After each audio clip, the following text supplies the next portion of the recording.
I can't. Oh, here. Oh, there you are. All right, can you hear me all right? Okay, you're a little quiet on your end. Yeah. I'm quiet.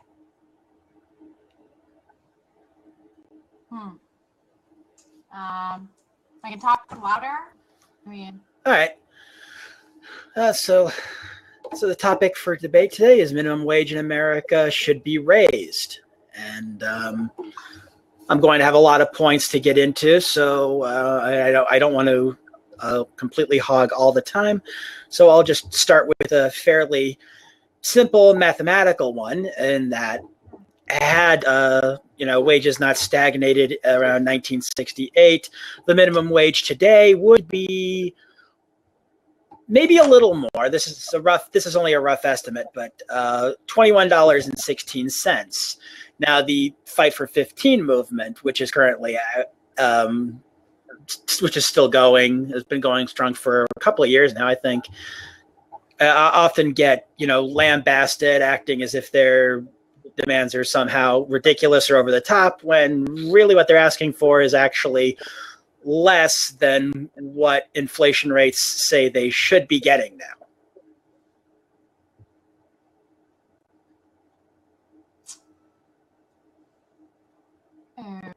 Okay. To pass the mic, I guess this is a little different than the other one I did. Yeah, there's just a running clock at the top there. There's no... Okay, so I'm obviously against raising minimum wage. And I think raising minimum wage is more of legislators taking an emotional response to trying to solve an economic issue. So while it is, a lot of the times people bring up the single working mother that's, can't afford to feed her kids on minimum wage, but that's usually not the people working the majority of minimum wage jobs to start. And second of all, raising minimum wage ends up hurting those same people that the laws were designed to help. So, for example, if you had a small business, right, that had 5 employees and they each made $10 an hour, and one of the employees was a single mother, then at $10 an hour, 40 hours a week, that costs $400 per week per employee that the business owner pays out. So for 5 people, that's $2,000 a week, which ends up being $104,000 in annual employee costs for the business owner. If you were to raise that same $10 an hour minimum wage to $15 an hour, for one person, that's now $600 a week. That's now for 5 people, $3,000 a week, which annually is going to be $156,000. So you look at the difference, that's $52,000. There's 52 weeks in a year. That means the business owner has to come up with an additional $1,000 for every single week. And if he or she can't do that, that means either one of 2 things. Either someone's getting laid off or the prices are going up. And so eventually, these minimum wage laws do absolutely nothing to actually solve the problem. It's more like putting a Band-Aid on a hemorrhage.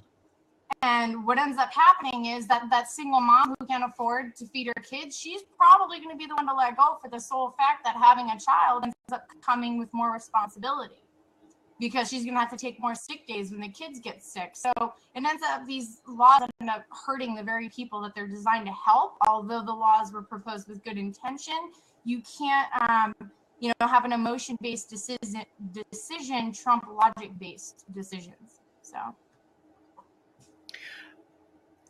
I've heard that argument before, except there are numerous cities across the United States that have passed minimum wage hikes that have not suffered any of these dire consequences.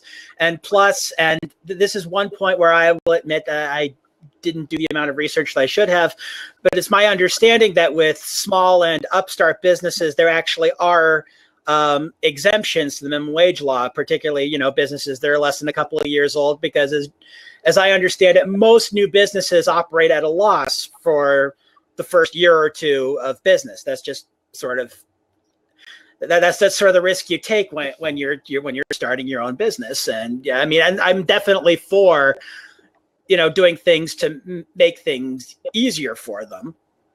No argument there. But I mean, it's not just the single mothers who are on minimum wage. It's also not just teenagers, which is another common refrain. But I mean, it's people my age, people in their 30s and older, people with spouses and children, and they're working these jobs that are minimum wage. Or in my case, when I've worked in the food service industry, the only job in my life I ever had that was at the state minimum wage at the time was my very first job when I was 18, when I worked at a movie theater. Every job since then has been at least a little above what the state minimum wage is.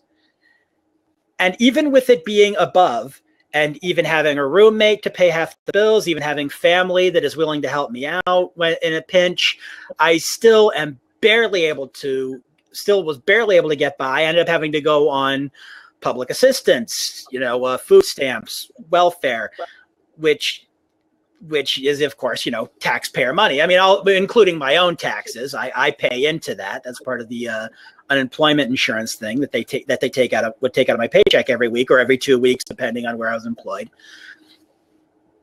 But yeah, it's just if you don't pay your employees a living wage, then they're going to have to go on public assistance, but then a lot of these companies that don't want to pay the minimum wage, they also complain about public assistance. And so it ends up becoming a sort of destructive feedback loop. I mean, you look at Walmart. I mean, most Walmart employees have to go on food stamps, even when they're working overtime. And raising a minimum wage, if they can actually afford to buy the necessities and to pay the rent and everything like that, then they wouldn't need to go on public assistance. So not raising the minimum wage actually ends up costing the taxpayers money. And it also goes back to that thing I was talking about earlier with inflation. I think a thing that some people don't quite grasp is they just sort of see the surface level. They see the prices of goods going up. What I think doesn't quite hit them, especially if they were born, like, say, after 1968, or even just became aware of what economics was after 1968, is that prior to then, when the minimum wage was going up with inflation, the percentage you were spending on items remained the same, or roughly the same, even when prices were going up. So say like, a candy bar in 1928 would cost you 0.00002% of your income. That same candy bar in 1938 would still cost you only 0.00002% of your income, even though the price, labeled on the shelf at the store was higher than it had been 10 years ago. Yeah, so I mean, those same prices, when they were like that, people were also only making like 10 cents a week, and they could live on that. So you ask yourself, if somebody was making 10 cents a week back in 19 whatever, and they could afford to live off that, then it really doesn't have anything to do with necessarily what the wage is, right? It's the law of economics. It's how that works. Like, you can't make a law saying, you're going to get rid of cancer. It just doesn't work that way. There's the laws of economics, right? Which is supply and demand. Companies like Walmart that can afford to pay their employees higher wages but choose not to. What we're doing with minimum wage laws is we're actually rewarding companies like that, because these new minimum wage laws, like in my example I gave you, where this employer cannot afford an extra $1,000 every single week in profits, so he's going to have to do one of two things. He's going to have to lay an employee off, or he's going to have to raise prices. If he raises prices, but Walmart's prices are cheaper, where do you think the majority of people are going to start buying from? And it's going to drive business, along with like all these regulations, problems with inflation. It's actually a problem with government involvement in the marketplace. So government is not the answer. Government's the problem. So all of these regulations that hurt small businesses that would otherwise pay you more, for the same exact work that Walmart won't, those businesses now don't have the opportunity to grow and become successful, because anytime we have a new regulation in place, it takes away from their profits that they could have otherwise invested into their employees. So I get where you're coming from when you see places like Walmart, where they have all of these employees that are, on food stamps and all these other things. It makes no sense, right? Why shouldn't they get that same money in their paychecks, as opposed to having the stigma of having to get it through government? And the reason that is because government, is government. It wants you dependent upon the system. And the way the transitional assistance department is designed today is actually to keep people on the system and dependent on it, so they get their budget cuts, you know what I mean? So, but at the end of the day, the minimum wage laws actually benefit the companies like Walmart that you and me both agree should be paying their employees more, but they're choosing not to. So every time another smaller business goes out of business, all of those profits are redirected to the stores that aren't doing what they're supposed to be doing. So the answer to my solution is that we should have less government regulations, not more government regulations, especially when it comes to minimum wage.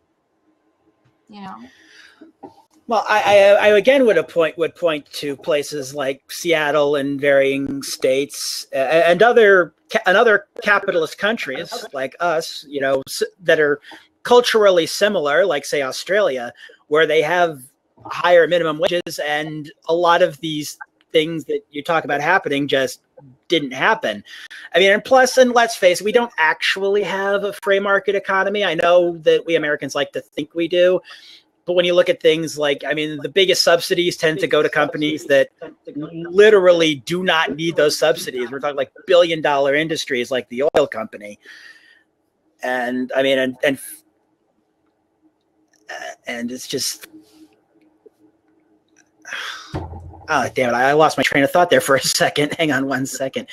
Yeah. I have an article here from the Employment Policies Institute, speaking on what Virginia had done. And in Virginia, the Commonwealth had suggested by raising the minimum wage by almost 60%, right?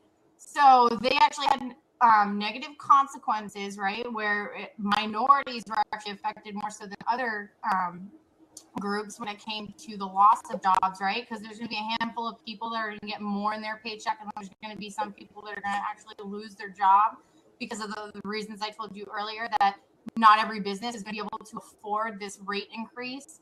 And so the people that get let go are usually the ones that have lower reading skills and lower skills than everybody else. Now they're being replaced by, let's say, teenagers with higher degrees of education, because what you don't understand is for every one employee the business hires, they end up, because of all these regulations, end up spending, like if you're making $10 an hour, the company is actually investing about $30 an hour just to have you as an employee. So if you're not bringing in at least $40 an hour in profits for the business, and you're not earning your keep, you're going to get let go. So the more regulations we have, the more overhead costs it costs for the business owner to even have the employee in the first place. And so really, like, the solution is not more regulations and more laws. All that's going to do is put a temporary Band-Aid on a much bigger problem that's going to end up rewarding companies like Walmart with more business that aren't growing as a result of good practices and treating their employees, with fair compensation. They're being rewarded because of government regulation on the free market. And it's no longer becoming a free market. So, it's kind of like, it looks like a good idea, but when you step back and look at the bigger picture, minimum wage laws cause more harm than they do good.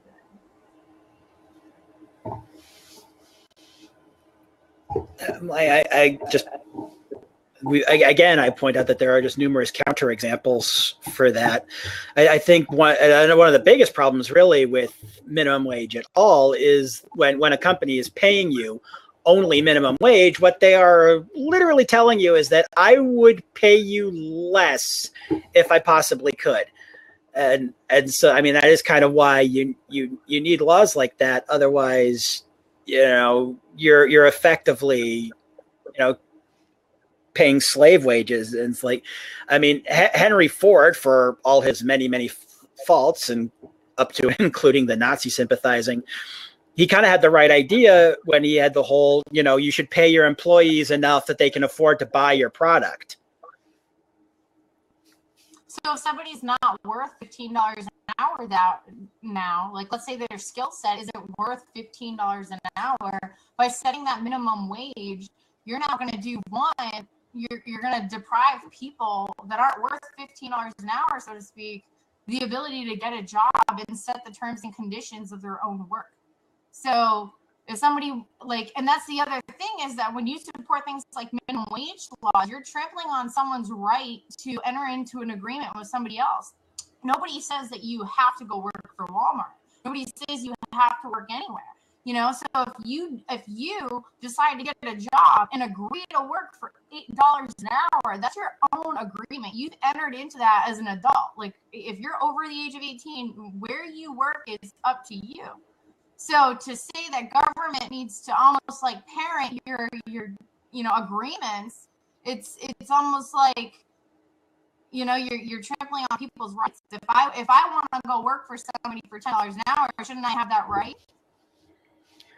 I would argue that not paying your employees enough money to be able to buy clothes, keep a roof over their head, and feed their kids is trampling on their rights, their right to life, liberty, and the pursuit of happiness. I think what we're seeing here is our real clash here isn't, a clash of economics. It's a clash of economics versus people. And it's like, I'm not entirely non-capitalist per se. I sort of in like kind of that gray area. My philosophy falls in sort of like a gray area between capitalism and socialism. But I mean, it's like, I agree, having an economy is important, but at a certain point, you have to stop asking, how much is it going to cost, and ask, is it worth it on just, the personal or moral level? I mean, and yes, that includes emotion. It's like, emotions, human beings have emotions, and it's not inherently wrong to respond to them and to act on them. Letting them rule you, that is definitely a problem. That is definitely something that you should not do. But, you can't go all Borg on it. I mean, just to steal a line from an internet reviewer, it's like, yeah, logic is important, but it's like, logic without ethics, you're the Borg. Logic with ethics, you're the Vulcans. And so that's the kind of thing that I go for here. It's like, some of these regulations going to be a little burdensome?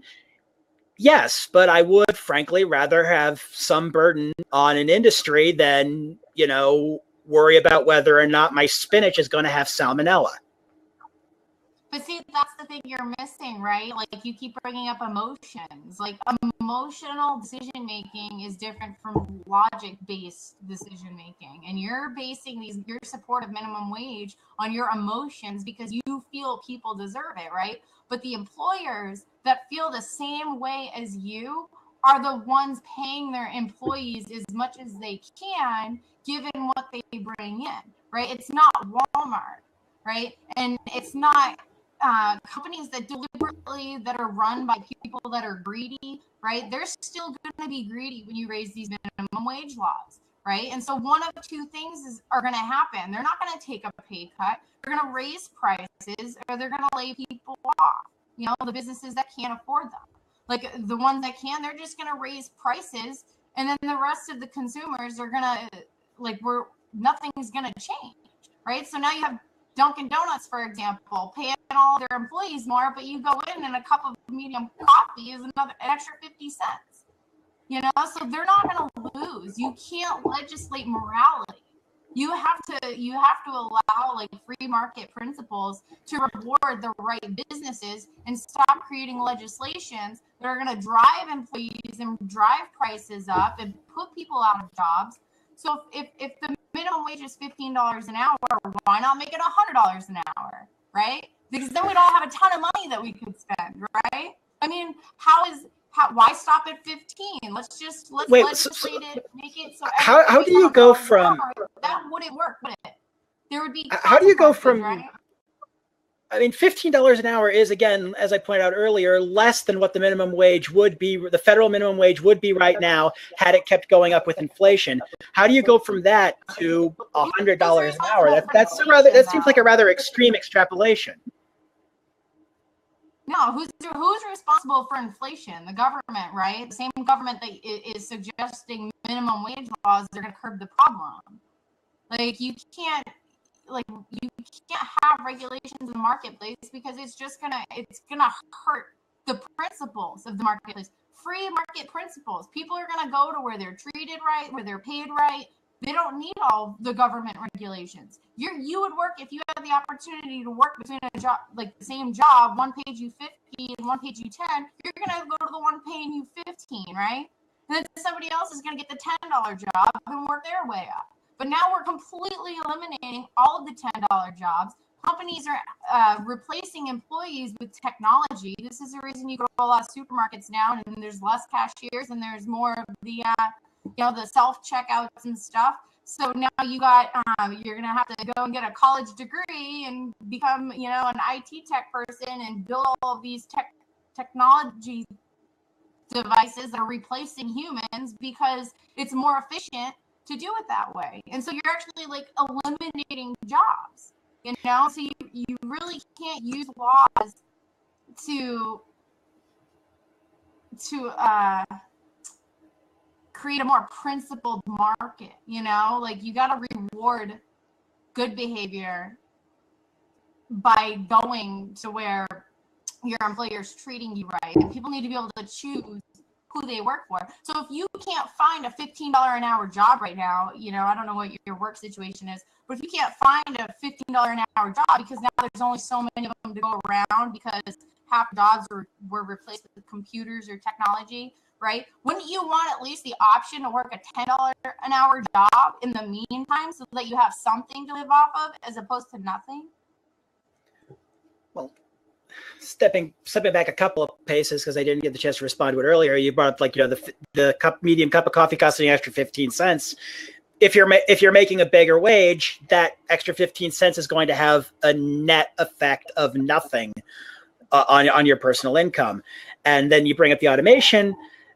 That's happening anyway, regardless of if we have minimum wage laws or not. The automation is happening. It was going to happen with the minimum wage increase. It was going to happen without the minimum wage increase. The idea is like if we raise minimum wage, these companies are just going to start replacing people with machines. They were going to replace people with machines anyway. It's just a scare tactic to try and convince people to vote against, state and city initiatives where they raise the minimum wage. That's really ultimately what it comes down to. And it's just, it's on the surface, it seems obvious, raising wages cause companies to hire fewer people, but well-run companies employ the right number of people to handle the supply and demand. You brought up supply and demand earlier. It's not like they just have, extra people around reading the newspaper that they're going to let go the second the minimum wage goes up. That's sort of a free market idea. But again, if we actually had a free market, there are a number of industries in America right now that would probably be out of business right now. The fact is the government, government is only as good or as bad as the people running it. I don't subscribe to the sort of libertarian idea that government is just bad, period. If you have good people in government, you're going to have good government. You have bad people in government, you're going to have bad government. That's just it. The government is not an entity unto itself. It is a thing. It is a tool. It is a machine. A chainsaw is either a tool or a weapon, depending on if it's being wielded by a lumberjack or Leatherface. So, and I got myself so wrapped up in choosing the right metaphor that I lost where I was going with that. Not right. Yeah. It's just so a lot of the anti-minimum wage stuff is just sort of based more on what people think the free market really is versus how it actually acts, or mainly the idea that we actually have a free market when we don't. A real free market, the oil companies probably would have been gone a long time ago, and we'd have a lot more solar and wind energy.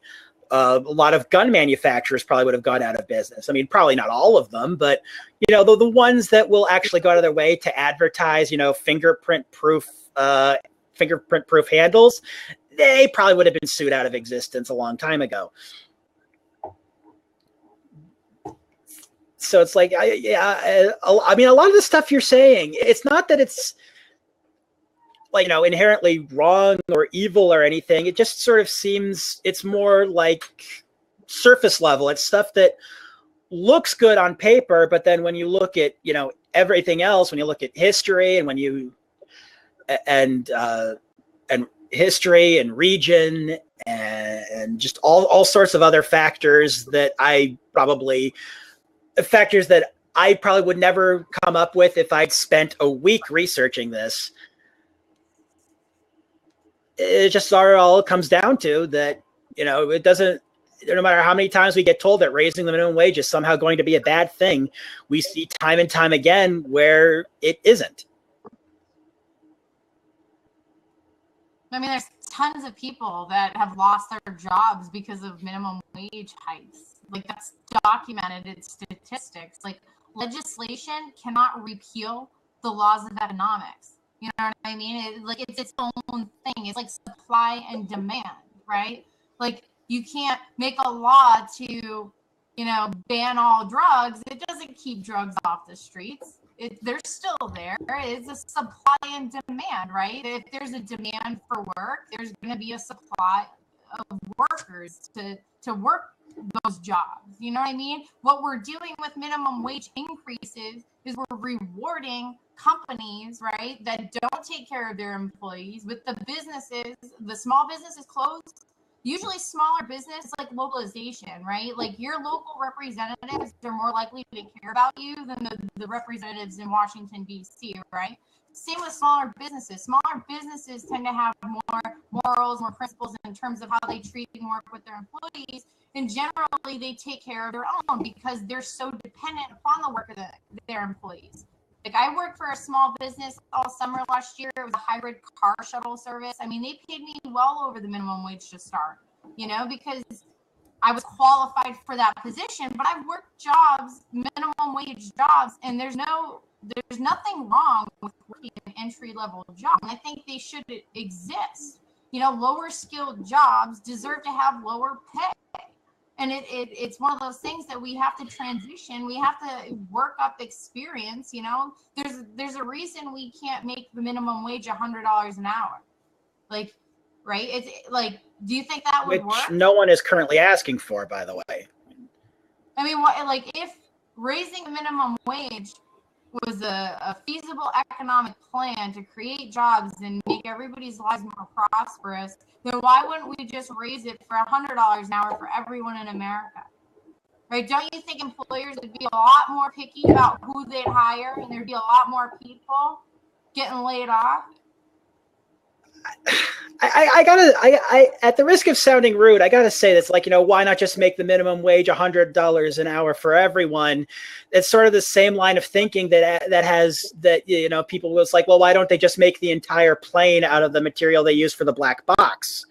And the obvious answer to that one is because then the plane would be too heavy and can't take off. I mean, I keep going back to the inflation rate is like, and the fight for 15, it's asking for actually less than what they probably should be getting. I mean, or maybe more depending on what state. And I know there's the cost of living thing to get into account, which I should have brought up earlier. That's on me. But yeah, but the whole fight for 15 thing, like, I think if people want higher wages, like everybody that works for McDonald's, they have every right to protest McDonald's and demand they get higher wages. Okay, what they don't have a right to do is use government to dictate the agreements of every other adult worker in the United States and dictate what agreements they can enter in. Like, if I want to work for $10 an hour or $5 an hour, I'm a grown adult. I should be free to enter into my own agreement. If someone's willing to pay me $5 an hour or $10 an hour, whatever the case may be, that should be my choice. Enter into that agreement. if the people that work at McDonald's want to fight against their employer and demand they get higher wages, that's how you go about making those changes. But you don't legislate it so that now every other employee-employer relationship in the United States can potentially be affected if their employer cannot afford the things that McDonald's can. So it's not fair to everybody else to legislate your own opinions on things that can have such negative consequences for a lot of people. Well, again, you mentioned the negative consequences. I don't see a lot of evidence for that. I see more along the lines of Seattle. Again, Seattle is like a really pretty major success story in that department. But it's like, at a certain, you do need to have government involved at a certain level in certain things. Otherwise, you're going to have, anarchy. A lot of libertarians, they picture a world without government as being like Star Trek, more like Mad Max. It's a lot of these companies, because companies are not people. Companies are things, and things are amoral, not immoral, amoral. And if you don't have certain rules in place, then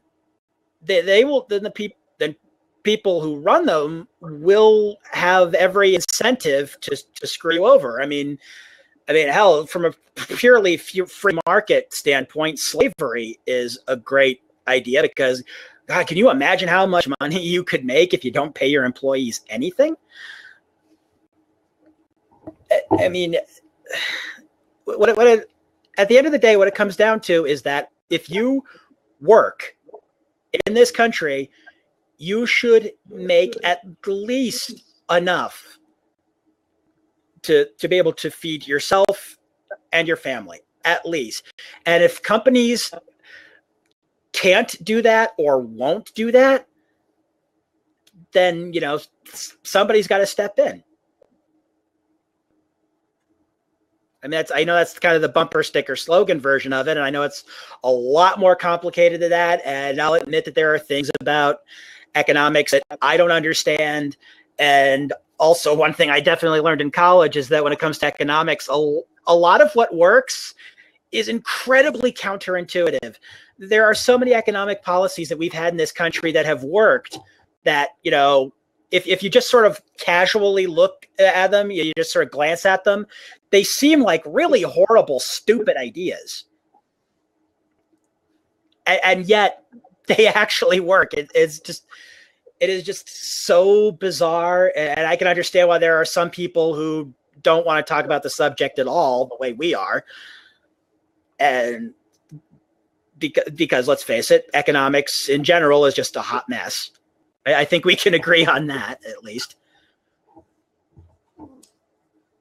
Yeah, but my thing is that there's so much evidence, so much documented stuff. There's so many economists out there that are saying unemployment does rise with minimum wage hikes. As far as Seattle goes, Seattle also legalized marijuana and brought in over $1 billion in revenue from that, which created a lot of jobs in and of itself, which is good. But there are going to be people in Seattle that did lose jobs because they were no longer qualified and worth the $15 an hour. It makes more sense if you're a business owner, your objective, right, is to run a successful business. So if you have, if you're now having to pay $15 per hour for an employee that's not worth that much. I already told you earlier about how there's other costs built in to the employee and the employer. So for every one employee they hire, right, they're going to have to pay insurance. Maybe if there's regulations for that, they're going to have to, have all of this other stuff in place that it's going to cost, let's say $30 for each employee, even if they only get $10 an hour. Well, now, right, let's say that employee at $10 an hour is worth about $40 an hour in profit to the business owner, right? So there's the difference of that $10 an hour. Well, if all of a sudden it goes up to $15 an hour, then he's going to have to hire somebody that can bring in more money per hour than the employee that was once getting 10. So they're going to end up having to let less qualified, less skilled employees go just due to the cost that it's going to cost them to maintain that employee now, if that makes sense. So people that are less skilled are now being deprived of the ability to have jobs because they don't qualify, because they can't bring in enough money. They're not worth that much. They're lower skilled workers. You know what I'm saying? Does that make sense?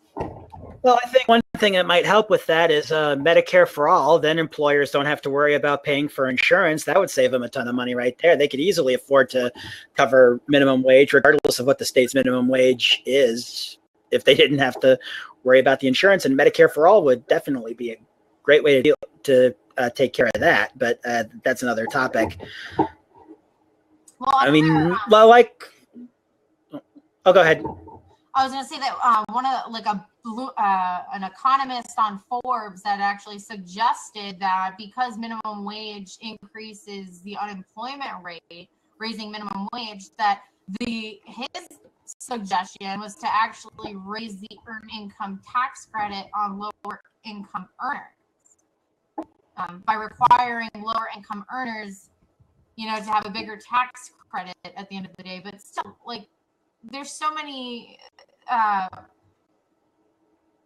suggestions as to how we should go about this, but my whole thing is that when you look at it from a logic base as opposed to an emotional based decision, then you end up realizing that the free market is its own concept, just like supply and demand. And it's almost like the laws of nature. Like, you can't legislate changes to these things, and all you're doing with this legislation is literally putting more people out of business and trampling people's rights and forcing people to, adopt your terms of an employee-employer relationship, Well, economies don't actually exist in nature. Economies, like the Wall Street stuff, that's made by us, and it is all sorts of a mess. I mean, it's certainly the way it is now. The economic system actually encourages bad behavior on the part of businesses because, a business that wants to invest in the long term, it might result in, not even losses, just lower profits than in previous years. They're still making a profit, just say less in previous years. But because of the system we have, if they make less of a profit than they did last year or even last quarter, investors could sue them, and that would cost them a lot of money right there. So that actively encourages businesses run by otherwise decent people to do rather unsavory things just in order to keep their profits up. And to my mind, a system like that is just not sustainable. And we've seen that from the fact that just in the past 40 years alone, we've had multiple crashes and recessions.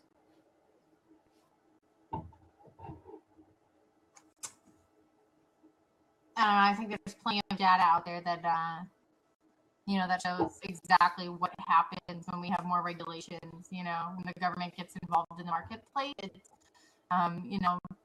It never ends up better. I mean, it's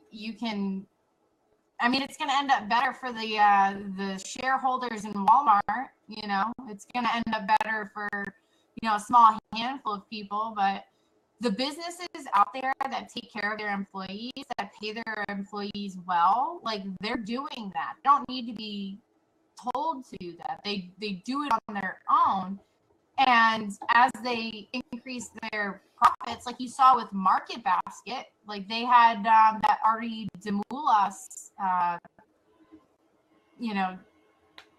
situation that they do profit sharing with all their employees. You know what I mean? So as the business does better, the employees that work for it get rewarded. These are things that the government doesn't have to legislate. And when the government starts legislating things like minimum wage increases, it's literally punishing businesses that can't afford to. And they're going to have to lay people off. I already told you before, if you have one business owner with 5 employees that make $10 an hour and work 40 hours a week, that's going to cost him $104,000 a year. So if you have those same employees now being, the business owner says you have to pay them $15 an hour, that same employer is going to have to come up with an extra $1,000 per week. So if you're not worth your keep, you're going to get let go. And if you're not, and if the employer is the type where they don't care about treating their employees well, they're just going to jack up the prices so that the consumers are all paying the difference. So it's not actually going to affect what they bring home. So you can't legislate morality, and it can't repeal the law of economics. It's going to make matters worse. And there's tons of documented evidence that minimum wage laws are basically like putting a Band-Aid on a hemorrhage. It doesn't. There's a lot of statistical evidence towards the opposite of that too, though, which is there really is no. I'll admit that there's not really a firm consensus on that yet, but most of the evidence I've seen points the other way towards higher minimum laws being better. It's like you got guys like Ozimek, Adam Ozimek at Forbes suggesting otherwise, like causing a slowdown in employment growth. But again, it's like you can find examples after example of it working, and you can find some examples of it not working. But an argument could be made that that's more a case of implementation. But it's just the whole anti-government regulation idea just seems to be based on this sort of myth that the free market is some magical cure-all that can fix everything. It's like what really happens when you don't have regulations? Deepwater Horizon, Exxon Valdez, the failed device on the Jeep that killed the actor Anton Yelchin. That's the kind of stuff that you get when you don't have regulation. Yeah, but don't you think that like the 15 for 15 people, right? They're demanding raise increases from their employer. Don't you think that's the right way to go about it, instead of using government to mandate that every single business in the entire country now has to set a standard of $15 minimum wage and potentially have to lay off employees or raise prices? Don't you think it makes more sense to isolate it and have it be like, okay, employees of Walmart or McDonald's or these huge corporations that have the money to pay their employees more but just choose not to? Don't you think it makes more sense to boycott those places and for these workers to go on strike and demand their own wages? In a different time, maybe, but the era we live now, boycotts are damn near impossible, largely because of interconnections, and the fact part of the reason that Walmart can get away with what they do is they undercut other businesses in the areas they move into, and then they get shut down. And then, of course, people have to accept the crappy wages at Walmart because where the hell else are they going to go? All of Walmart's competition got run out of town.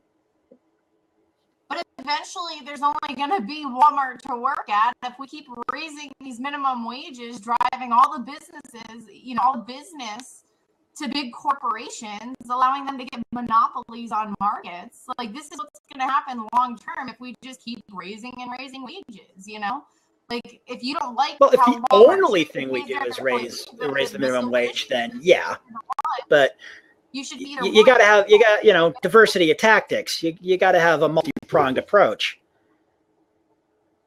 And unfortunately, the topic didn't really. And I probably should have looked up other tactics, but I focused mainly on minimum wage because that's what the topic of this debate was. Yeah, and I think minimum wage it hurts people. It costs jobs. If someone can't find a job at $15 an hour, they deserve to be able to work $10 an hour in the meantime to make to support themselves. You can't mandate wages like that without suffering serious consequences. The right approach to it is people protesting and demanding, like we saw with the 15 for 15, like we saw with the Market Basket employees, like we saw with, was it Verizon? We've seen so many times people do this and demand pay from the employers that have it and are just being greedy. There's no reason. Oh, 20-second warning there. Okay. Well, I appreciate you. Thank you for taking the time to. All right. I'll just close out by saying that, personally, I feel that a government action should be based on how many people it helps, not